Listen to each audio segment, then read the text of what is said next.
গুরুত্বপূর্ণ প্রয়োজনে আপনার মোবাইলে ব্যালেন্স রিচার্জ করলেন। পরে ব্যালেন্স চেক করে দেখলেন যে ব্যালেন্সে কোনো টাকা আসেনি।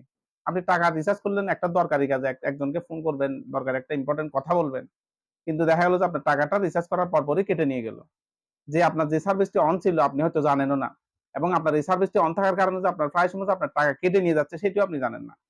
তো এই সার্ভিসগুলো যদি আপনি বন্ধ করে দেন তাহলে পরবর্তীতে কোনো রিচার্জে আপনার এই পরিমাণ টাকা কেটে নিয়ে যাবে না। তো আপনারা সার্ভিসগুলো যদি বন্ধ করতে চান যে কাজটি করবেন সেটি হচ্ছে যারা বাংলালিংক সিম ব্যবহার করেন তাদের উদ্দেশ্যে বলছি, আপনারা প্রথম শুরুতে যে কাজটি করবেন *121 *7 *1 *2 *1 হ্যাশ দিয়ে ওকে দিবেন। ওকে দেওয়ার পরে ২৪ ঘন্টার মধ্যে দেখবেন আপনার মোবাইলে একটা মেসেজ আসবে যেখানে আপনাকে জানিয়ে দেওয়া হবে যে আপনার সকল ধরনের সার্ভিস বন্ধ করে দেওয়া হয়েছে। যদি আপনার অপ্রয়োজনীয় হয়ে থাকে তাহলে বন্ধ করবেন। যারা রবি এবং এয়ারটেল তারা শুধুমাত্র ডায়াল করবেন *9#। যারা গ্রামীণ সিম ব্যবহার করেন তারা ডায়াল করবেন *121 *6